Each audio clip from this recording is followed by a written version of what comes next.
Madame Casanova Servas, FAPO Boulogne-Sem. Merci Madame le Président. Merci Madame la conseillère exécutive pour la présentation de ce schéma en faveur de l'enfance et de la famille. La protection de l'enfance est désormais régie par la loi du 14 mars 2016, laquelle a mis l'accent sur la responsabilité des collectivités à se positionner comme garante d'une bonne prise en compte des besoins de l'enfant.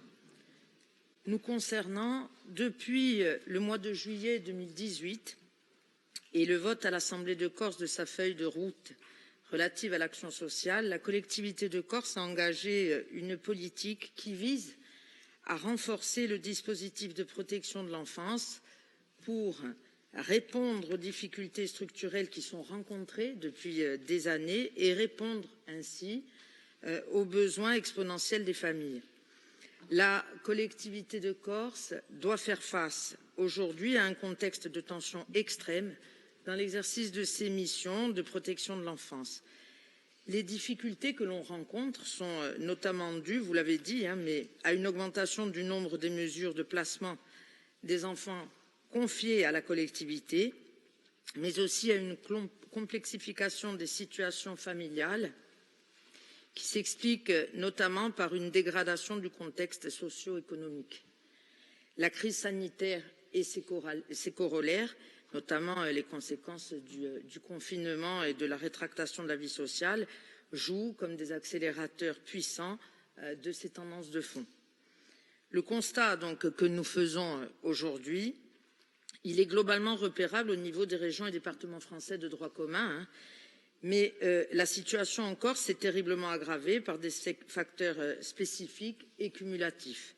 Le taux de précarité, les ruptures sociologiques, l'explosion démographique.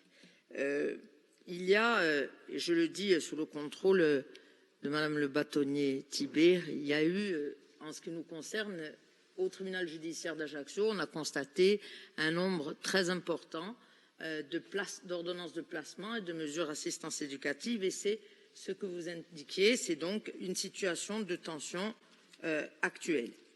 Donc, face à cette situation relativement exceptionnelle, la collectivité a mis en place des mesures d'urgence en matière d'offres de placement et d'organisation et des mesures de renfort aussi des effectifs au sein de sa direction de la protection de l'enfance.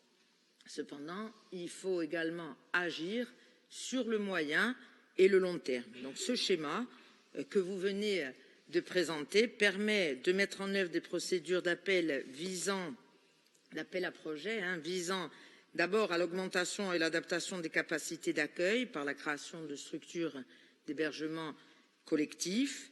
Ensuite, il vise également au développement d'une offre complémentaire sur le volet du maintien à domicile, également au développement de la prévention, qui est destinée, comme son nom l'indique, à prévenir, voire à éviter l'intervention de l'aide sociale à l'enfance. Ce sont des actions, il faut le préciser, innovantes, qui sont relatives à la parentalité sur les 1000 premiers jours de l'enfant. Et enfin, appel à projet qui vise également à l'installation et au renforcement de l'Observatoire Corse de la protection de l'enfance, l'OCPE.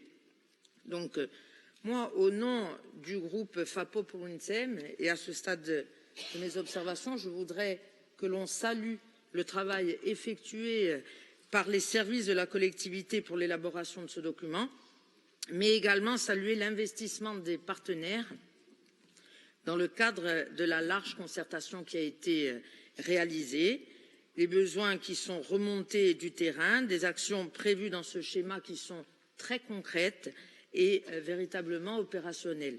On doit également souligner, j'en aurai terminé, l'effort budgétaire de la collectivité dans ce domaine, puisqu'on m'indique qu'il est un peu plus de 12 millions d'euros supplémentaires sur les 5 ans. Voilà ce que je voulais dire, et vous l'avez compris, le groupe FAPO Boulogne-Sem votera bien évidemment en faveur de ce schéma. Je vous remercie.